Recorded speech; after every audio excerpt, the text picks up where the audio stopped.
Baik, Assalamualaikum dan selamat pagi. Jadi untuk video kita hari ni, okay, aku dah lama nak buat video sejarah sebab aku tak tahu nak huraikan apa. But Alhamdulillah, aku baru teringat kata aku nak buat video pasal 12 kabilah ataupun kaum Yahudi ya, yang merupakan, kalau hampa ingat dalam video lepas aku cerita 12 kabilah ni merupakan anak-anak daripada Nabi Yaqub alaihissalam lah. Kalau baca dekat sini 12 anak Nabi Yaqub alaihissalam dalam bahasa Ibrani. Now, setiap anak-anak dia tu dia mempunyai kabilah dia yang tersendiri, which kita akan explain. Okay. So dekat sini pengenalan kepada 12 anak Nabi Yaqub alaihissalam. Ya, Nabi Yaqub alaihissalam mempunyai 12 orang anak, ya, yang menjadi nenek moyang kepada 12 kabilah Bani Israel yang memainkan peranan penting dalam sejarah kenabian. Pentingnya kabilah dalam sejarah umat Nabi ini di mana setiap kabilah mempunyai ciri-ciri tersendiri dan sumbangan unik dalam perkembangan agama, ilmu kepimpinan dan tamadun umat terdahulu. Gambaran umum nama dalam bahasa Ibrani dan sebutan moden, ya, kalau kita baca kat sini, nama-nama anak Nabi Yaqub ini berasal daripada bahasa Ibrani kuno, ya, dan masih digunakan dengan sebutan yang telah berubah mengikut peredaran zaman, ya. Jadi jom kita tengok kaum yang pertama. Kabilah yang pertama, kabilah Raubin ataupun Reuven, ya. Kabilah ini merupakan anak pertama Nabi Yaqub alaihissalam. Kabilah ini dikenali, ya, sebagai kabilah yang kurang menonjol, maksudnya kurang hebat lah, berbanding saudara-saudara yang lain dalam sejarah Bani Israel. Kabilah Raubin ini terkenal memiliki banyak binatang ternakan. Mereka menetap di kawasan padang rumput yang luas di sebelah timur Sungai Jordan sesuai dengan cara hidup mereka sebagai penternak. Ya, ini yang merupakan kabilah pertama lah, yang merupakan anak pertama Nabi Yaqub alaihissalam. Ya, Raubin. Seterusnya Shimon ataupun Shamun.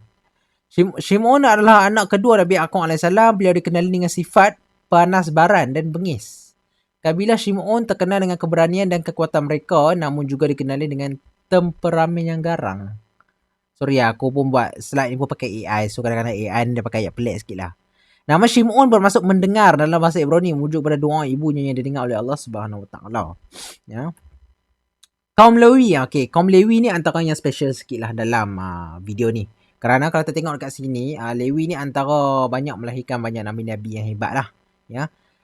Catatan sejarah melahirkan paling ramai nabi, pengetahuan syariat Nabi Musa AS dan tidak terlibat penyembahan patung anak lembu Samiri. Yang ni dia ada melibatkan tentang kaum Yahudi yang terlibat dalam kesesatan. Yang nanti kau akan cerita pasal patung anak lembu Samiri ni. Okay, kalau hampa nak baca pun boleh lah. Okay. It was a good story lah juga. Dan antara tokoh yang terlibat ataupun dilahirkan dalam keturunan Levi ni, iaitu Nabi Musa, Nabi Harun dan Ummul Mukminin. Ya, ni aku tak kenal sangat. Kabilah Levi ini terkenal sebagai kabilah yang paling banyak melahirkan para nabi dan ulama. Jadi ini antara kaum yang kabilah yang paling special lah. Dia katakan salah satunya. Ya. Terusnya kaum Yahuda, ya. Yang ni dia terkenal tak silap aku sebab pemimpin sebagai raja, ya. Anak keempat Nabi Yaqub alaihissalam yang terkenal dengan kepandaian kepemimpinan. Kabilah ini melahirkan pemimpin-pemimpin agung dalam sejarah. Yang ni macam aku ceritalah. Kerajaan Judah tu kan, yang banyak yang mengeluarkan Nabi Daud alaihissalam dan Nabi Sulaiman alaihissalam. Ya, kerajaan Judah. Sebenarnya kaum Dan, ya, kaum Dan ni dia special juga. Sebab apa? Sebabnya daripada kaum Dan ni dipercayai bahawa Dajjal berasal daripada keturunan ni, ya. Jadi kita tengok kepandaian bidang kehakiman. Kabilah Dan terkenal dengan kebijaksanaan dalam bidang perundangan dan penghakiman, menjadi hakim yang adil dalam kalangan Bani Israel. Kabilah pertama menyembah berhala besar-besaran di Palestin merupakan kabilah ni lah. Ya, kabilah ni lah merupakan kabilah pertama yang sembah berhala di Palestin secara besar-besaran. Malangnya, kabilah ini menjadi pelopor penyembahan berhala secara meluas selepas memasuki tanah Palestin. Maksudnya dia ni macam pengaruh lah kata. Pendapat sebahagian pendeta Kristian ataupun Nasrani berdasarkan bahawa Dajjal berasal dari keturunan ini.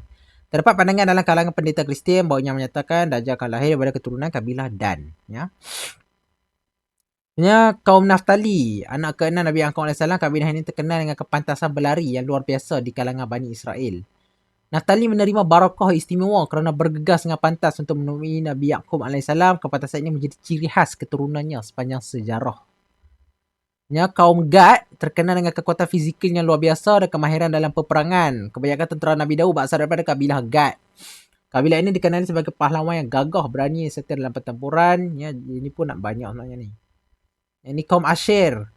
kabilah Asyir yang menetap di tanah yang sangat subur dengan hasil buah-buahan yang lebih sedap. Jadi kita tengok sini macam-macam kaum ni pun ni ada kelebihan ni pun sendiri. Hidangan diraja Nabi Sulaiman AS dibekalkan dari kawasan kabilah Asyir kerana kesuburan tanah dan kualiti hasil pertanian mereka yang istimewa. Nama Asyir itu sendiri bermaksud bahagia atau diberkati, menggambarkan kemakmuran yang dikurniakan kepada kabilah ini. Seterusnya Yasakir ataupun Yasakir, anak ke-9 Nabi Yaqub AS yang terkenal dengan kecintaan terhadap ilmu pengetahuan. Tak ada apa sangat, aku tak mau baca semua. Suka belajar. Kabilah Yasakar terkenal dengan sifat kuat, rajin bekerja. Mereka sanggup bekerja keras di bawah terik matahari tanpa mengeluh. Gabungkan cita ilmu dan kekuatan fizikal menjadikan mereka kabilah yang produktif. Zebulun atau Zabulun, anak ke-10, kalau terkenal dengan kepandaian berdagang dan berlayar. Selepas memasuki tanah Palestin bersama Nabi Yusha AS, kabilah Zebulun menetap di kawasan pesisiran pantai, lokasi strategi. Yosef, Nabi Yusuf AS, tak silap aku ni last kot. Oh no, this is, okay, ni second last. Seterusnya kabilah Yosef ataupun kabilah Yusuf AS, kabilah paling menonjol ataupun paling hebat lah di antara semua ni. Ya, kenapa? Kerana kalau kita baca dekat sini, Nabi Yusha AS bin Nun AS, pemimpin Bani Israel selepas Nabi Musa, dan Sayyidina Abdullah bin Salam radhiyallahu anhu, sahabat Rasulullah SAW yang masyhur. Dan lastly, nama kabilah Bunyamin ataupun kabilah Benjamin merupakan anak ke-12 Nabi Yaqub AS. Catatan sejarah yang terkenal dengan keberanian, sifat garang dan kemahiran dalam peperangan.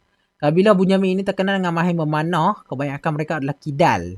Ya. Tokoh keturunan yang termasuk Nabi Yunus dan Raja Tolut ataupun King Saul yang memimpin tentera Bani Israel sewaktu berperang dengan Raja Jolut ataupun tentera-tentera Goliath lah. Ya.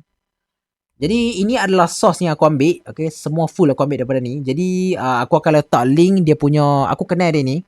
Aku selalu tengok video dia. Dia selalunya ajar pasal bahasa lah. Bahasa sastra, sejarah. Nama dia Pak Long lah nama dia. Aku selalu panggil dia kalau hampa nak tengok. Dia pun dia jual buku. Dia jual buku pasal bahasa ya. Aku pun duk belajar juga pasal bahasa Ibrani ni daripada dia. So kalau hampa nak belajar daripada dia, aku akan letak komen, aku akan letak dia punya YouTube dia punya TikTok dia dekat description lah. Okay, kalau hampa nak tengok. Okay, dia kalau hampa minat pasal bidang macam sejarah semua ni bahasa, hampa patut layan dia lah. Okay, buku dia jual, dia bukan setakat jual buku Ibrani je. Bahasa Turki, Jerman pun dia jual juga. So you should check lah. You should check, okay. Jadi itu sajalah video kita pada kali ini ya, membincangkan berkenaan dengan 12 kabilah Yahudi. Ya, jadi sekian, terima kasih.